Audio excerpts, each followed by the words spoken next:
Brasil e do mundo. Programa É Hora de Notícias, com Wilson Novaes.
Muito bom dia, meus amigos e amigas, começando mais uma edição do programa Hora de Notícias, hoje quarta-feira, dia 13 de novembro, estamos aqui direto dos estúdios da JR Rádio, que você está acompanhando aí em imagem e em som pelo Facebook e também Instagram do GQ Repórter e em som pela JR Rádio, que você pode baixar o aplicativo no seu Play Store ou acessar o site jrradio.com.br.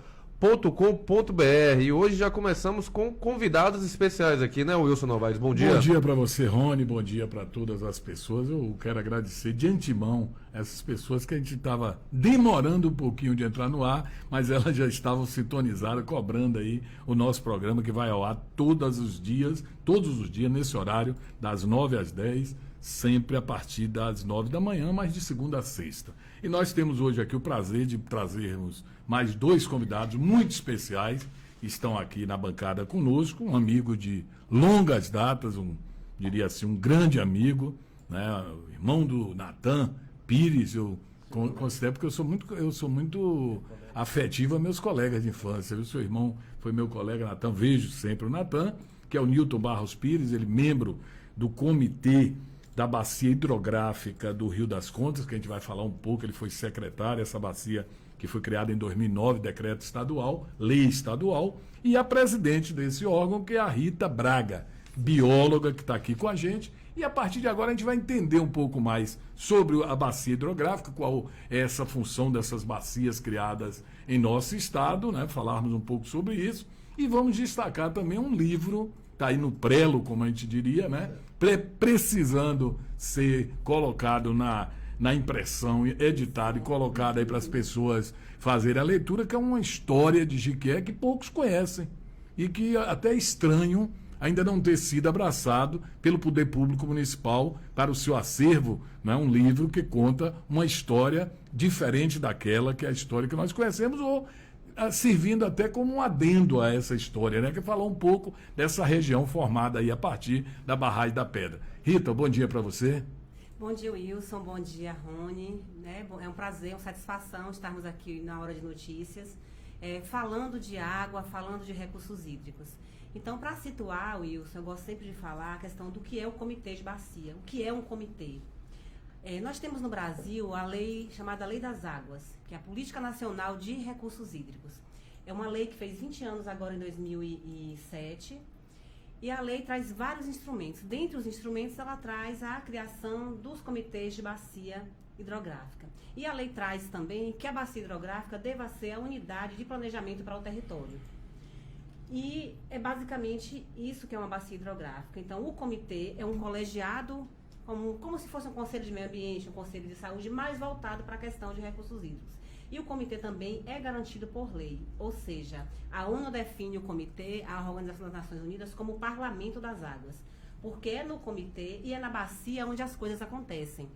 Então, no comitê de bacia tem usuários de águas, quais sejam mineração, companhia de saneamento, irrigantes de pequeno, médio e grande porte, poder público nas 3 esferas, estadual, federal, municipal, e sociedade civil organizada. Então, esses entes fazem acontecer o comitê, justamente para garantir a sua função maior, que é mediar conflitos pelo uso da água. Então, a bacia hidrográfica do Rio das Contas compõe, a Bahia tem 14 comitês de bacia, a do Rio das Contas é a maior bacia do estado em extensão territorial, e só perde em quantidade de municípios para a bacia do Rio Paraguaçu.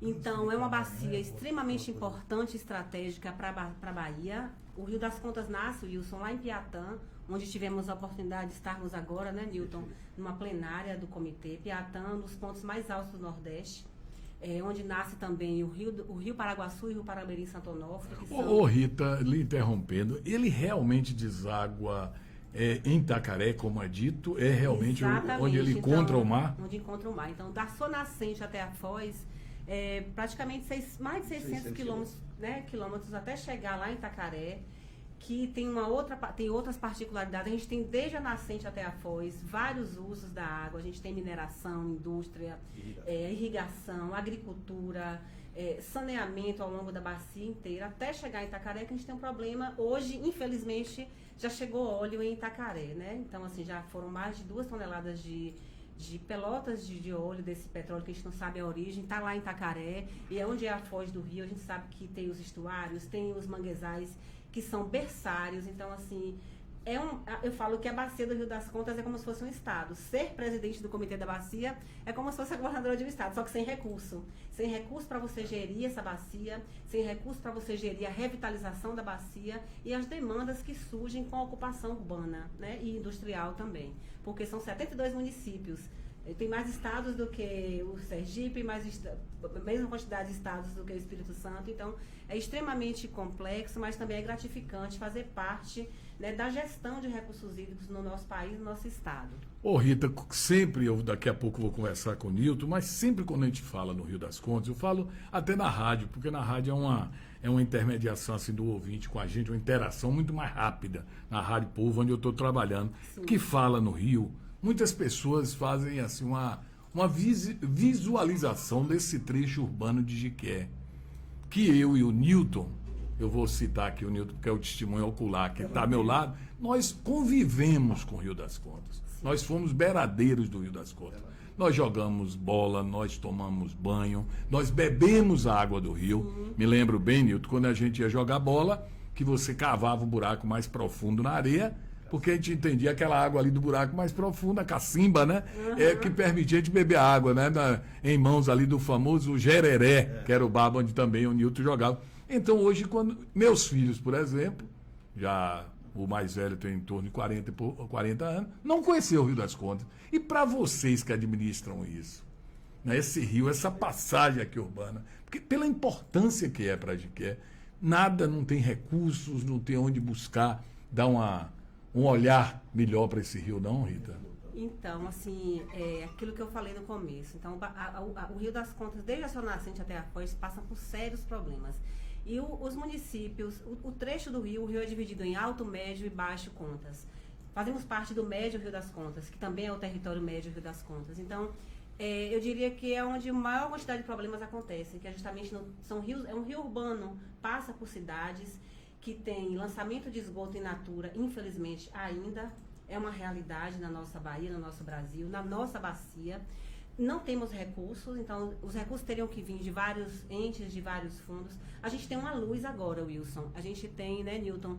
Está finalizando agora o plano de recursos hídricos da bacia, que é como se fosse um plano diretor de município, só que ele é amplo, que tem um diagnóstico da bacia com a realidade econômica, socioambiental e hidrológica da bacia. Tem o balanço hídrico para saber a quantidade de chuva do passado, de agora e projeções para o futuro, e também investimentos a médio, curto e longo prazo para que essa bacia possa ser revitalizada.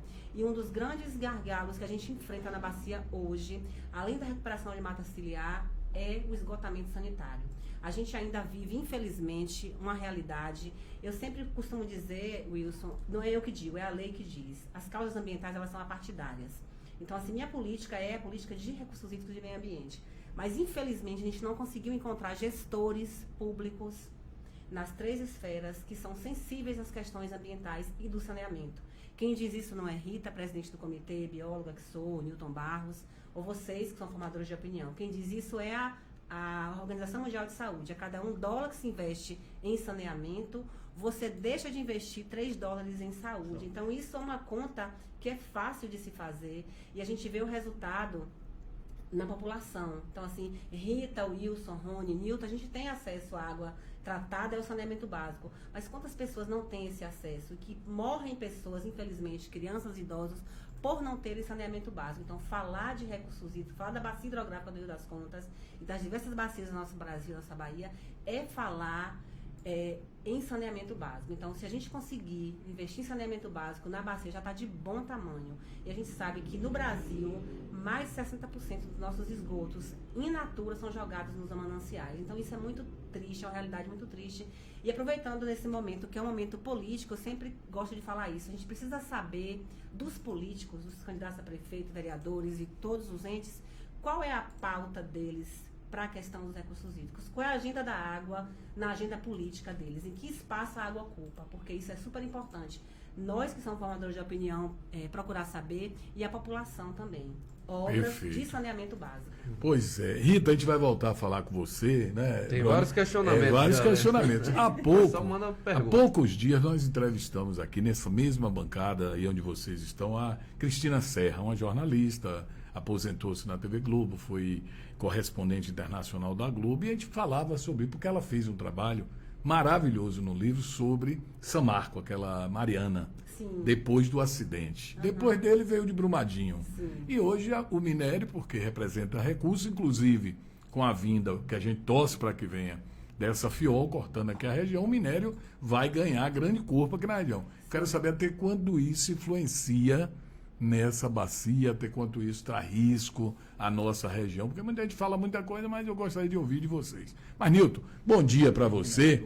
A gente agora vai falar um pouco, a gente vai voltar com Rita, mas eu queria de antemão te parabenizar por esse trabalho seu, que eu vou continuar dizendo aqui, viu? Vamos abraçar para que esse trabalho que está na mesa, que é um trabalho único, porque é a origem, né? Vamos dizer assim, o rascunho, a formatação do livro, mas não conseguiu ainda editar, imprimir e colocar para as pessoas tomarem conhecimento. Pois é. Bom dia, mais uma vez, né? Bom dia, Brian, Rita, bom dia. Ouvintes de que é notícia, né?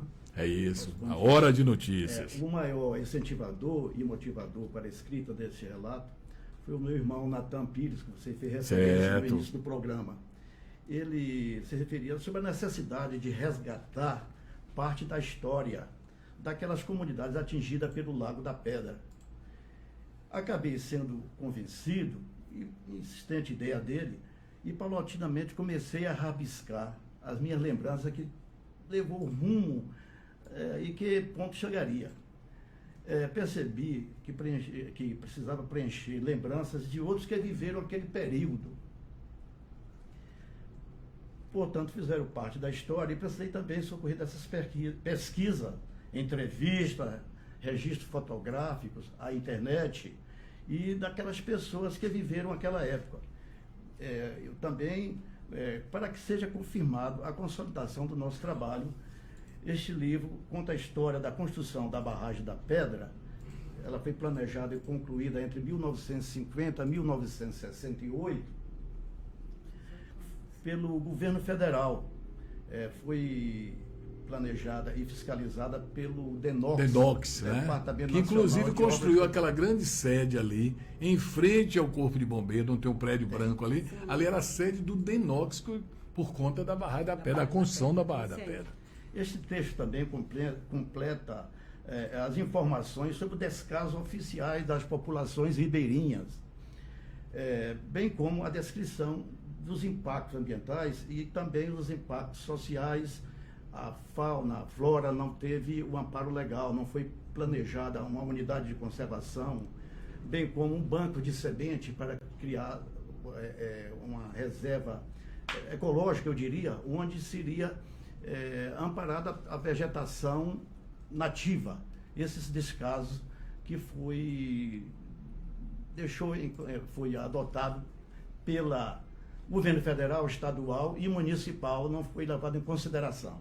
Pois é, Nilton, a gente vai falar um pouco mais, você fala até com conhecimento de causa, lembrando que é de uma família, que diríamos assim, de origem ribeirinha, né? Conhece bem essa região, Barros Pires, a gente sabe disso, seu pai, toda a sua família, que te levou a isso. Nilton foi funcionário da Coelba, deve ter conhecido essa região de ponta a ponta, até porque teve uma época que a Coelba tinha uma relação direta com a construção da usina da pedra. Também. Eu já fui lá algumas vezes com o pessoal da Coelba, né? Me lembro bem. Então você tem esse conhecimento. E, Rita, você que é presidente, já deve ter levantado. Ali acima, a montante, como a gente fala, né? Que é acima da barragem, tinha ali o Monte Branco antigo, né? Que foi submerso, né? Depois transferiu o Monte Branco para aquele outro Monte Branco lá na Caatinga, não foi isso? Várias comunidades. Várias comunidades. Começou na Pedra Santa, Poço do Capim, Monte Branco, Espinho, Money, Porto Alegre, Passagem Santana, Pindubeiras e foi para represar essa água, né? O represamento são 72 quilômetros. Isso equivale a 1 bilhão e 750 milhões de metros cúbicos. Equivale 2 Baías da Guanabara. O que me chama a atenção é que essa lâmina d'água, esse barramento que produz esse volume de água, nunca foi aproveitado pela pessoas privada, têm problema de água para beber nessa região. Exatamente. Não é? Pelo segmento privado ou governamental. Não existe um parque aquático, não existe nada do turismo, não existe nada que aproveitasse esse lago. Até um projeto de irrigação, onde foram identificadas mais de 2.000 hectares de terras agricultáveis entre o Espinho e Boa Vista, foi identificada pela CEPLANTEC, do governo do estado, e foi feito um estudo pedológico e até hoje não foi aplicado nenhum investimento, não foi criado essa agricultura. Foi a gente tem observado em suas palavras que é pouca importância que tem sido dada a um recurso natural tão grande. Eu fico assim, eu me permito errar alguma coisa, eu estou falando por um conhecimento assim de um nativo. Eu sou nativo aqui de Jiquié, né? Então eu fico vendo assim, da barragem da Pedra até a barragem de Funil, que são 2 barragens no Rio. Eu me lembro que Peltier de Queiroz, que foi quem idealizou naquele início, ou foi presidente do Denox, ele disse assim, fazer uma barragem no Rio Seco, né? Tinha essa declaração dele. Esse foi o Juarez Távora, né? Cearense. Disse mas isso. O Ceará tem vários barramentos, né? Aí tivemos essa lâmina de água enorme. Aí você vai até o funil. Depois que desce o funil, que você chega lá na região dos meninos canoeiros hoje, que está no mundo, porque praticava ali, né? Sim. Lá em Ubaitaba, Aurelino Leal, você já vê um rio perene, bem, não diria nem cuidado, mas bem melhor de se olhar do que o nosso aqui. Nós recebemos tributários, por isso o volume de água. O volume de água. Agora, Rita, voltando aqui à bióloga Rita, presidente da Bacia, eu sei que não frustra o seu trabalho, muito pelo contrário, lhe dá força para continuar nessa luta que é representar um colegiado desse. Mas é triste mesmo, né? Pela falta de atenção e diríamos até de uma parte da população que não ajuda, né? Exatamente, Wilson. Eu gosto sempre de citar o artigo 225 da Constituição. Ele fala que todos têm direito ao meio ambiente ecologicamente equilibrado, que é bem de uso comum do povo e a sadia qualidade de vida, e ele frisa isso, cabe ao poder público e à coletividade. Então, assim, eu fecho exatamente assim. Realmente é frustrante. Quando o Nilton Barros traz essa questão das potencialidades que tem o reservatório da Pedra, são mais de 80 quilômetros de espelho d'água, que a população da bacia são quase 2 milhões de habitantes. Então, assim, isso passa pela gestão, é o conhecimento, a sensibilidade do poder público, dos diversos usuários e da população e a gestão realmente efetiva dos recursos hídricos. O comitê fica na base da gestão, que é quem está aqui, quem toma sol junto com a população, mas precisa desse apoio, né? Uma bacia hidrográfica precisa do apoio do poder público nas 3 esferas, sim, de quem usa a água e da população sensível. Nós seríamos um potencial agrícola aqui invejável, pelo que temos de água. Com certeza. Né? Que quase que se aproveita é nada. Eu fui um dia ver o pessoal da melancia lá em cima, que a água tinha diminuído o curso, eles perderam tudo, estava mudando poucas coisas, porque não tem água. Imagina. Exatamente. Com a lâmina de água que foi revelada aí por potencial desse. Manancial desse. Foram identificadas realmente 2.000 hectares. E até hoje não foi implantado. Não foi feito nada, né? Exatamente. Se a gente for para perto, aqui na Bacia, a gente tem a região de Livramento, que é um polo de fruticultura. Fruticultura. Um polo Muita de manga numa época, né? Você chega na região da Chapada Diamantina, já se produz cacau na Caatinga Também. com água irrigada. Já tem um polo na região da Chapada Diamantina, polo de vinícola, que tem se expandido aí para ser um turismo enólogo, ou seja, tudo isso é gestão e é o aproveitamento otimizado da água. Então, a gente já tem hoje tecnologias que são bastante rigorosas com relação ao uso da água e ao uso econômico da água. Então, assim, para cada tipo de frutífera ou de produção, você tem uma quantidade específica de água que você não precisa utilizar e desperdiçar. Então, assim, tem muitas possibilidades, Wilson. A gente tem aqui na região de Jequié, a gente tem o distrito de irrigação, que foi construído no passado. Você vê, tem um polo de caju e de fruticultura, que a gente não aproveita isso. Às vezes a gente acha que a solução está numa mineradora que vem de longe ou numa fábrica que vem de longe, quando na verdade a potencialidade nossa está aqui. Né? Então, assim, os melhores trabalhos, quando vem uma indústria de fora, eu acho importante que venha, mas os melhores empregos vêm de fora também, porque a gente não tem esse perfil e não tem uma mão de obra qualificada para isso. Então, a gente precisa aproveitar o que a gente tem aqui. E fazer o melhor uso disso. Então, a gente tem essa riqueza. Então, a água é riqueza. Então, a lei diz isso. A água é... Quer dizer, bem... Juazeiro soube aproveitar aquele potencial do rio, né? E dá hoje uma grande produção, Juazeiro e Petrolina ali, duas cidades separadas por uma ponte, né? Livramento Nossa Senhora, aproveita o rio Brumado, um manancial bem pequeno. Bem pequeno. Já irrigam lá mais de 10.000 hectares. A gente não vê essa discussão, você lembrou bem. Nós estamos agora num ano que vai, 2020, eleger nova gestão. A gestão municipal, talvez, não tem recurso, mas é o ponto de partida. Um projeto voltado para pensar nisso com mais seriedade, com mais carinho, o que é que pode ser feito para melhorar essa potencialidade, utilizar, né, Rita? Vamos conferir aqui os nossos, né, internautas aí, porque senão eles ficam chateados se não citar aqui. Tem muita gente. Pessoal. Mande aí o alô para todo mundo aí, pelo Instagram e também pelo Facebook, quem está nos acompanhando. Vamos lá.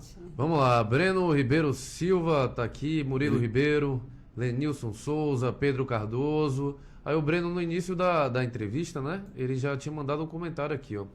Fico triste quando vejo o Rio das Contas nesse estado deplorável. Será que não existe uma ONG que possa fazer alguma coisa pelo nosso rio? Isso foi logo no início do nosso bate-papo aqui, né? O Vinícius Lucena Barbosa também, Giane Nunes. Aí o Vinícius manda um bom dia pra gente e o Breno completo, né? Embasa cobra 80% de esgoto e joga a mesma imatura no rio, sem tratamento. Tá aí a opinião do Breno. Tem mais gente acompanhando, Sabrine Pinheiro, Paulo Nascimento, Eloy Oliveira, Anis Lima Souza e o Paulo Nascimento. Wilson, meu zagueiro, Nilton não passa nada. É a opinião dele. É verdade. Aí o pessoal que está acompanhando pode mandar sua pergunta, tirar dúvida, comentário. E você também que está compartilhando, né? Tem muita gente que não está dando opinião porque está compartilhando, mas está acompanhando aqui esse bate-papo muito interessante, está esclarecendo muita coisa que a gente ouve, mas por falta até de um conhecimento técnico, a gente não acompanha o dia a dia da bacia, do que é discutido, e na rádio às vezes a gente fica sem respostas, Zita.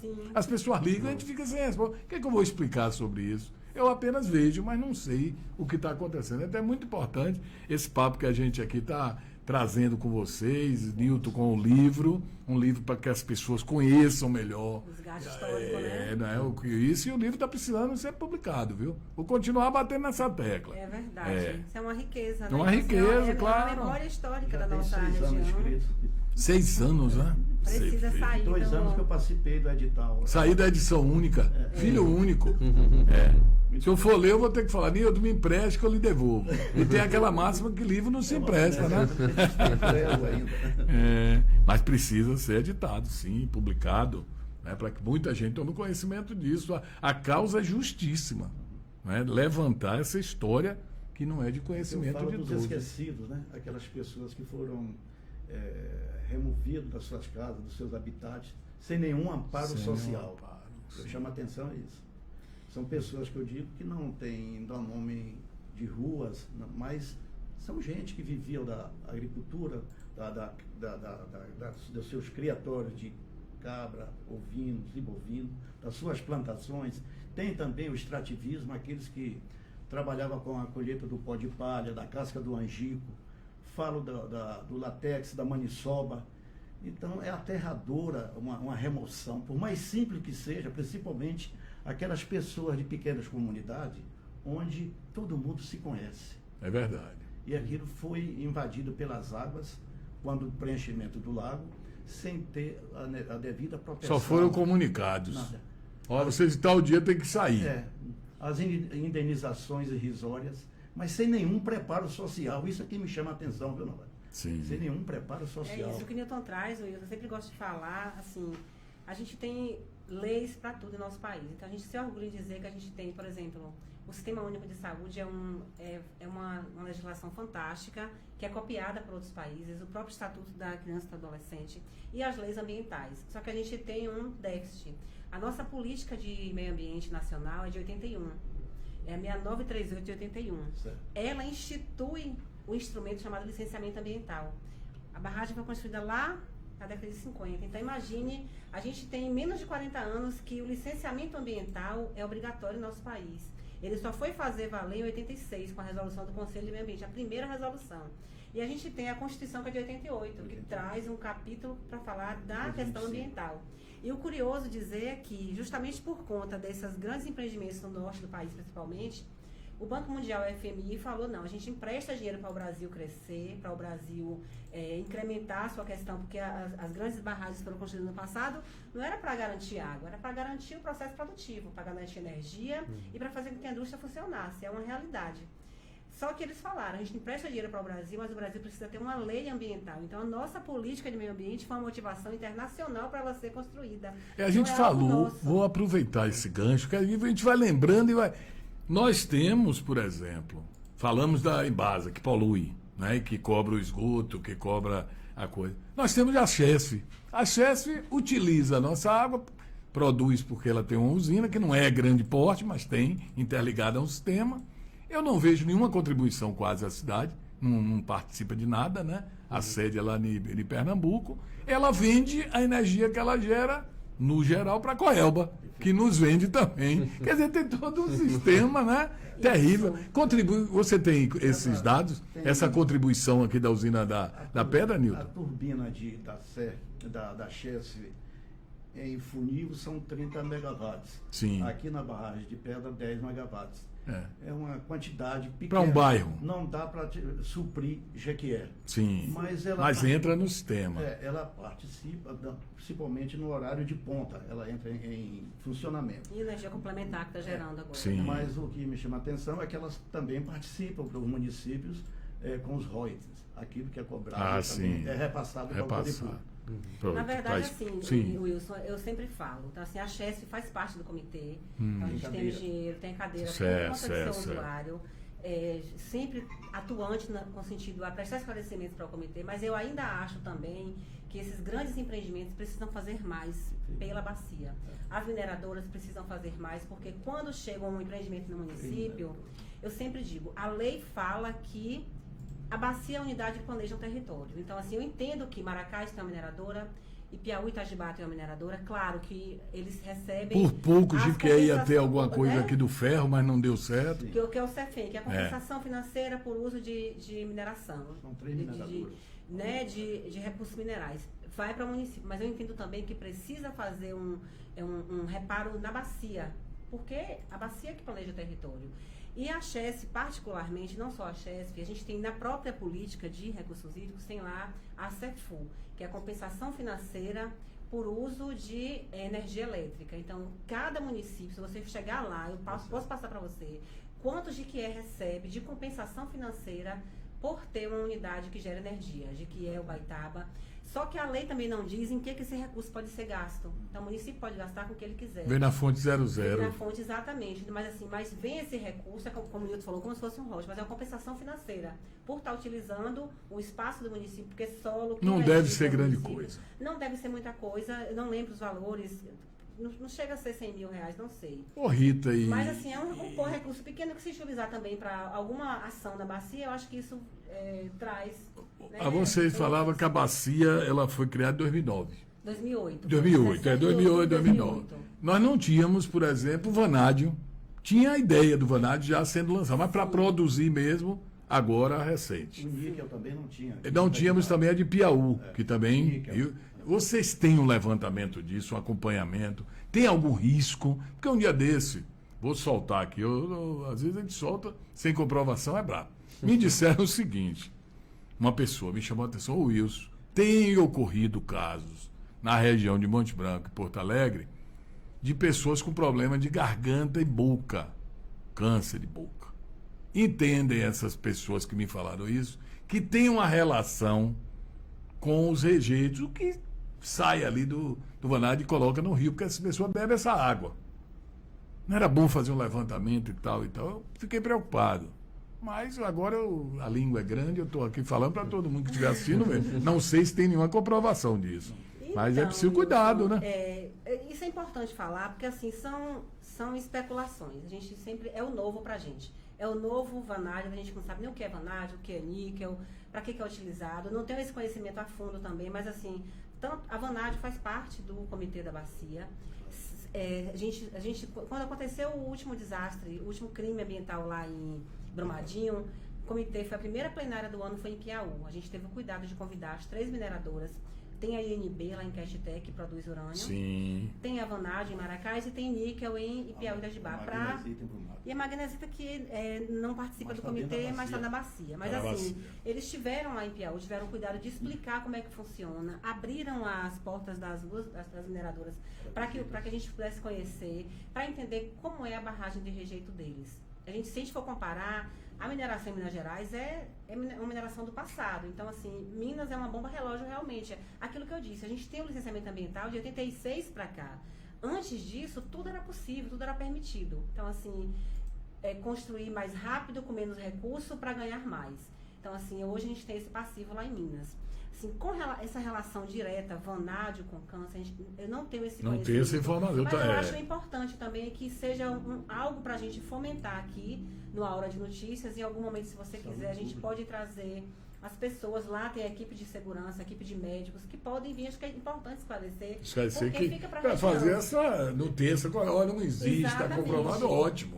Acho importante, então eu acho que seria uma pauta importante para a gente esclarecer e não ficar esse pavor, porque se a gente for fazer essa relação lá em Caetité, já tem uma relação por conta do urânio, porque onde o urânio ocorre naturalmente, a concentração dele é maior, e quando você explora, potencializa mais ainda. Então, o índice de câncer realmente é mais alto por conta do tipo de atividade. Agora, essa relação com o vanádio, a gente não tem essa relação. Perfeito. Mas eu ressalto que qualquer empreendimento, eu tinha um professor na universidade que falava assim, na UESM de Conquista, a gente impacta desde quando nasce para o berço até quando morre para o caixão. Então, a gente impacta o tempo inteiro. Dizer que não impacta seria hipocrisia. Então, qualquer atividade, ela impacta. A diferença é, diante do impacto que causa, o que é que tem feito para minimizar ou mitigar esses impactos. A nossa discussão é essa, não é ser contra, é ser a favor de um empreendimento que seja responsável do ponto de vista social, econômico e ambiental. Então, a ideia é essa, e a gente do comitê tem ficado atento a essas questões.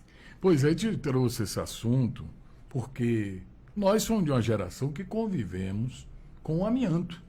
Telhas de amianto, colégio público, todos. E você sabe que aqui na Bacia tem lá em Poções... 50 anos do amianto foram descobrir muito depois que ele traz mesotelioma maligno, câncer do pulmão, câncer da laringe, carcinoma gástrico, todos esses problemas. Depois, como um bocado de gente tinha morrido, um bocado de até hoje. E aqui na Bahia produzia o amianto. E a gente tem aqui, em Poções, tem um passivo muito grande que a empresa foi embora e ficou lá, deixou a propriedade para os funcionários. Então, é uma atividade, eu volto a dizer, antes de 81, não era exigido licenciamento. Imagine como não funcionava. Então, a gente tem registro. Condenados a pagar 31 milhões por esses danos, caíram fora, largaram a empresa lá. Então, lá em Poções, tem uma comissão que cuida exatamente lá no Congresso com relação à questão do amianto, para banir o amianto em nosso país, né? Você tem algum questionamento aí, Brian? Que hoje eu tomei seu... Não, eu tô aqui, porque o assunto aprendendo. É muito legal, é um assunto que a gente assim conversaria aqui um dia inteiro.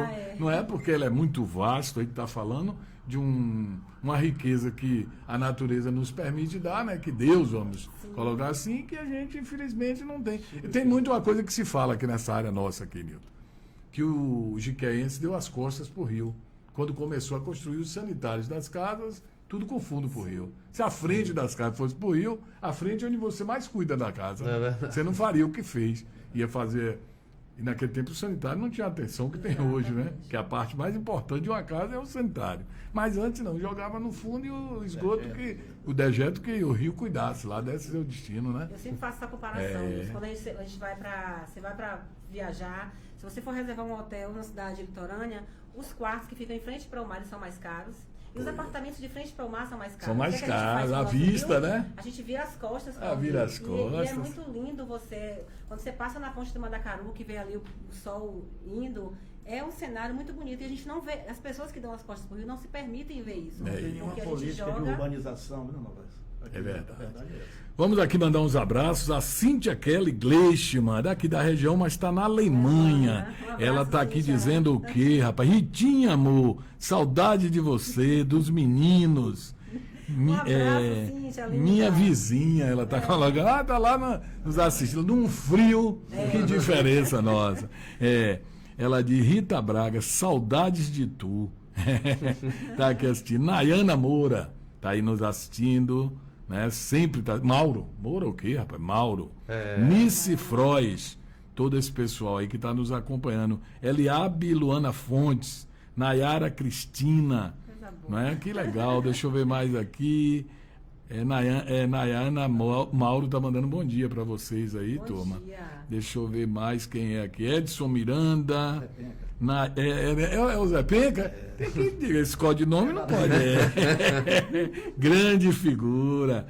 E Nayara Cristina também, outra Nayara aqui que está com a gente. Que papo bom, rapaz. Que assunto interessante. A gente deixa muito de falar de algumas coisas. A gente às vezes fica no dia a dia, mas a gente não pode nunca esquecer mas obrigada. esse rio dessa forma. Nilton pelo muito por bom. Fazer essa ponte. O Nilton foi muito feliz. Primeiro, eu quero aqui fazer um registro, que foi o Luiz Amaral, ex-prefeito, que esteve lá no museu quando foi comemorado um bate-papo, o centenário de Wilson Novaes, meu pai, e que ele levantou a palavra falando sobre Emerson. Ele falou, tem um trabalho que merece ser impresso, editado, que é de Nilton Bastos. Eu falei, Nilton é nosso amigo, meu amigo. Pois é, rapaz. Ele falou, convide para ele ir na rádio falar sobre isso. Aí eu fiquei procurando, e veio Rita, eu não tinha seu número. Vou passando tudo como aconteceu. Que eu pensei que era da sua irmã, que sempre nos assiste. E aí, através de sua irmã, eu consegui esse contato e você aí nos premia ainda mais. Vem ainda atrás a Rita Braga, que é a presidente do Comitê de Bacia Hidrográfica aqui da nossa região. Um órgão importantíssimo. Ô Rita, eu sou curioso. E quem banca? Vocês viajam, não tem dinheiro. Como é que isso acontece? Então, você já respirou. Eu represento o comitê, né? Sim. Da Sociedade Civil, uma instituição que eu faço parte, que eu tenho. E Nilton Barros também. Então, a lei, de forma feliz, diz que quando o comitê... Porque, só para esclarecer, Wilson, para os ouvintes, a gente não paga pela água, né? Tem um ouvinte que falou, tem um telespectador, né? Um espectador que falou, a Embasa cobra 80%. Não sou defensora da Embasa, mas eu digo assim, a gente recebe essa água que você passou pra gente aqui limpa, a gente passa por a gente devolve ela, a gente recebe uma gota limpa, devolve um esgoto. Então, esse esgoto precisa ser tratado. E é caro tratar. É caro o tratamento. Né? A gente diz que é uma das cidades que tem a maior cobertura de tratamento, talvez, da Bahia. Uma das mais. Perde para Conquista, outra cidade. Mas no interior da Bahia é uma cidade que tem mais 60% de cobertura, 70% chega, ou mais. E o que acontece? Só que a Embasa não paga pelo bem água. Ela pega o bem, capta de forma gratuita.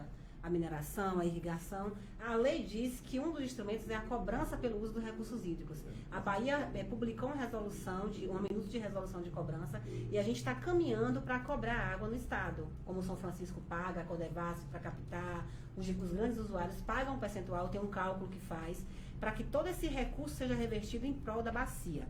Ponto.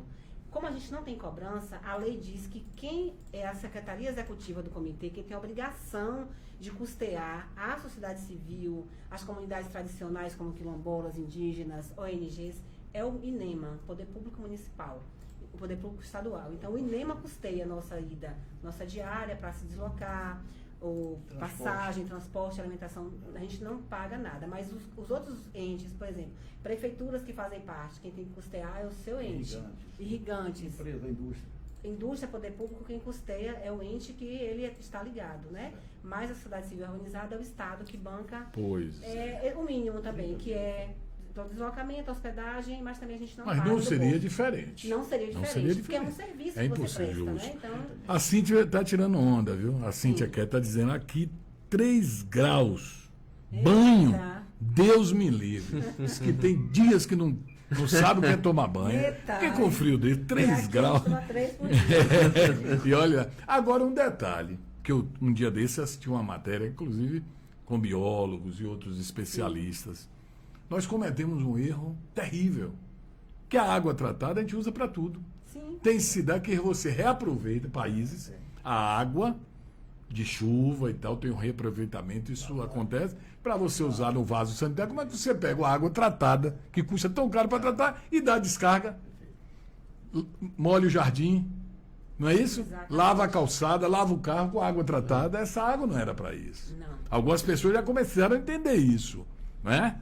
Mas é um investimento, até porque o próprio governo não incentiva isso, deveria. Não incentiva. Não incentiva, assim, né? Eu tive a oportunidade, pelo Comitê de Bacia, fui custeada pela ONU, Sim. para participar do Fórum Mundial da Água em Brasília em 2018, Perfeito. que é o maior evento de água do planeta. Então, assim, a primeira vez que ele aconteceu no Hemisfério Sul, ele anterior, são de 3 em 3 anos, tinha sido na Coreia. 2021 vai ser no Senegal. Então, foi em Brasília esse evento. E lá eu tive a oportunidade de conhecer experiências de mais de 50 países e conheci Israel, né? A experiência de Israel. Então, assim, é o maior semiárido do planeta e dá um show de gestão de água sem ter água. Então, a gente fala assim, mas como é que você gera o que você não tem? Então, eu sempre brinco, eu até brincava assim, gente, até a lágrima, se você chorar, aproveita. A gente não, a gente tem... a gente está aproveitando a energia solar agora, por conta da crise energética, mas se você olhar, eu tive o privilégio de trabalhar na Caatinga, Manuel Vitorino, com o pessoal do Umbu, e lá eles é como se é semelhante, né? Um semiárido também. Então eles aproveitam a água. Então a água que o pessoal de Manuel Vitorino tem, da Caatinga tem, é água que vem da chuva, das cisternas. Então é uma tecnologia social que tem cisterna calçadão, cisterna de abastecimento, cisterna de produção. E a gente poderia captar água de chuva aqui na nossa cidade.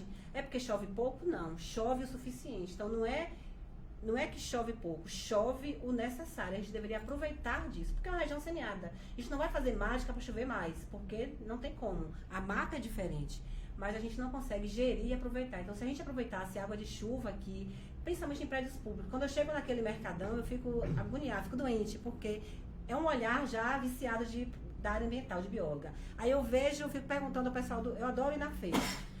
Não me vê em mercado, mas na feira ali eu fico a manhã inteira. Show. Aí eu converso com os meninos do coco. Essa casca do coco vocês mandam pra onde? Para pensar em reaproveitar. Então você tem um potencial de... Porque falar de lixo também, de resíduo sólido, é falar de saneamento básico. Você tem um potencial para fazer compostagem, gerar adubo daquele mercadão que é rico. E você tem um potencial de aproveitar a água daqueles telhados enormes e você fazer toda a higienização com a própria água. Diga-se de antemão, viu? Tem um empreendimento recentemente inaugurado em Jiquié, que ali é a Delicatesse do Zé do Pão, né? Isso. Ele construiu uma estrutura para captação de água. Ele diz que a água que for para serviço, lavar, sanitário e tal, nada de água de Imasa. Água tratada e energia solar. Quer dizer, já foi uma visão de um empreendimento que pensa no futuro, pensa na sustentabilidade, né, do planeta. Rita, um abraço aí para o José Alves. A gente está chegando ao final. Ieda Sampaio, conhece? Conheço. É grande figura. Do CREA, né? Ieda, sim, do CREA. Fofa. Então é muito legal. Eu fico vendo o olhar de pessoas como... de biólogos e pessoas, a contribuição que nos dão, né, como Rita. Eu frequento, eu vou muito em Serra Grande. Eu sempre estou por lá.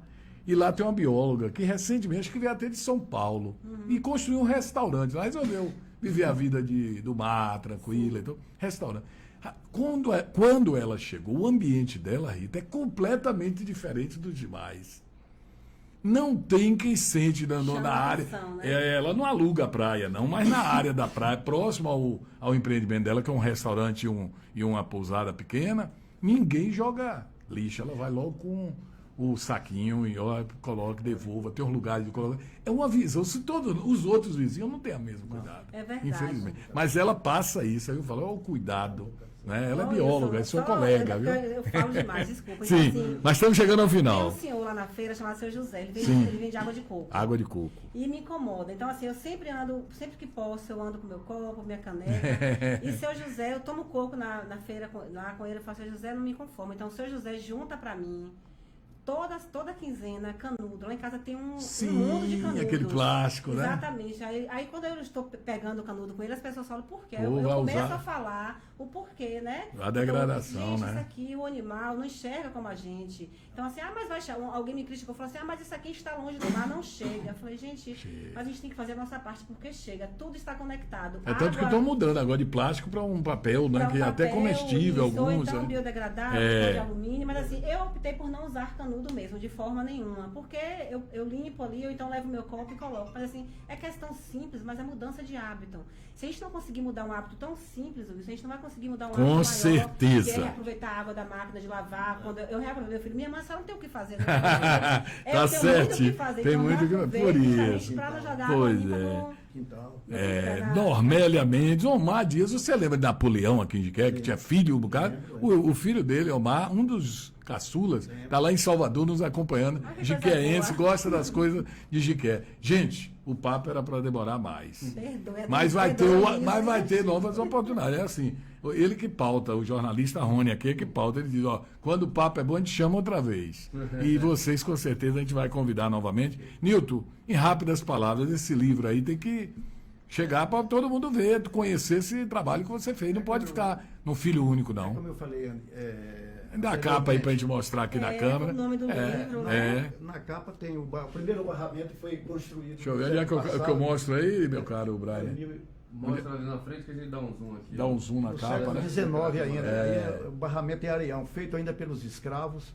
É uma coisa Dá rústica. uma virada aqui, peraí. A outra parte ele está cheia, não vai? Isso. Ah, tá bem.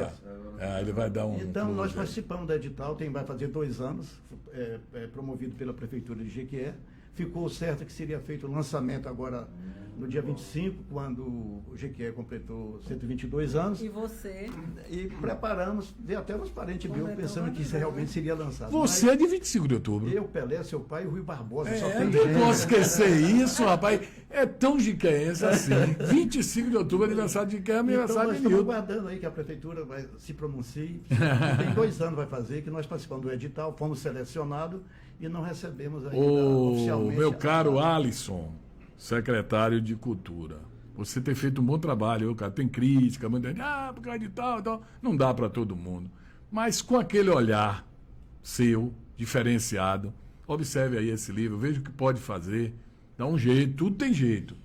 E não deixe encerrar a gestão sem essa contribuição à Jequié. Porque, inclusive, no edital será destinado 20% da edição Sim. para os prédios, os colégios. Certo, muito bom. Isso. E é um livro Conta leva essa o nome nossa. da cidade, É da bacia verdade. para o mundo, né? Eu Então, mesmo isso achei muito legal. Do dia que eu ouvi esse papo, eu sabia que Nilton já escreveu um artigo que como é um homem chamado Gereré. Você publicou no Nós jornal. conhecemos, não é verdade?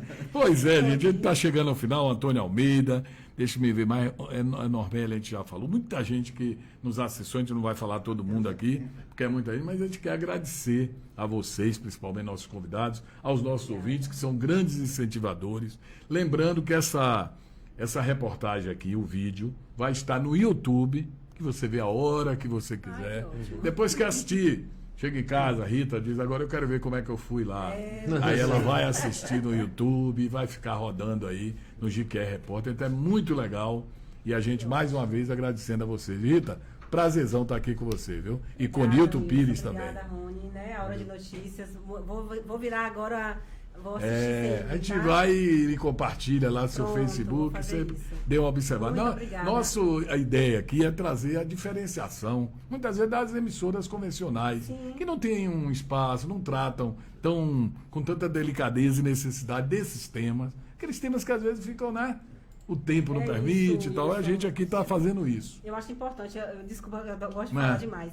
Porque a gente costuma, eu optei, eu não gosto, eu até vi uma reportagem outro dia que virou crime agora você compartilhar coisa de acidente. Então, assim, eu não gosto. Tragédia, eu não procuro não ficar acessar. acompanhando, E né? eu acho tão importante, né, um jornal local, uma emissora local, tratar de questões locais, porque a gente gosta muito, algumas pessoas gostam muito de ouvir quem morreu, Quem morreu. se acidentou. Então, quando você vê isso, você dá um sentimento de desesperança muito grande. E quando você vê que coisas boas estão acontecendo, isso dá um alento pra gente Muito e uma legal. vontade de fazer cada vez mais. Então, assim, poxa, de que tem isso?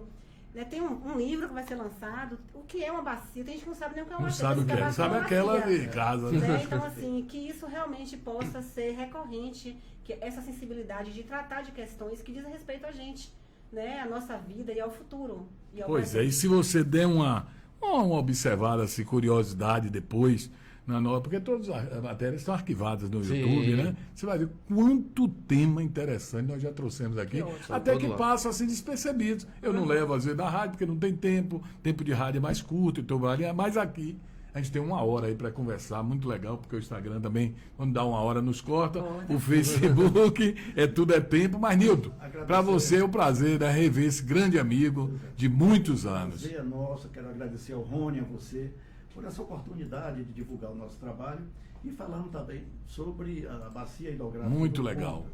Passei a conhecer alguma coisinha do que eu não Perfeitamente. conhecia bem. Esse registro histórico que nós fizemos aí trata do regionalismo da região. Então, em conversa com a professora Lélia, ela me falou que eu fiz com emoção. Realmente é um trabalho que eu fiz com emoção. Sim. Fiz para os amigos, para minha família, e que me trouxe uma satisfação pessoal. E nossa também, que somos seus amigos. E todos de Queense devem conhecer esse trabalho. Um abraço, gente. Um abraço para o Jason Dias, nosso companheiro aqui, que dá uma força na programação musical, que vai ter sequência até às 10 horas. Volta para falar de futebol no 11 horas. 11 horas. 10 horas estamos agora. 10 horas agora. 11 horas o papo de boleiro, professor Toinho de Miquelino. Rony, aí já é um papo que eu não entro. Né? Meu colega ali, meu companheiro é botafoguense. É Botafoguense? Ontem ganhou. Conheci mais um Anteontem, aí. mais um, anteontem. Conheço 5. Um abraço, gente. Tchau, até a próxima, hein? Tchau.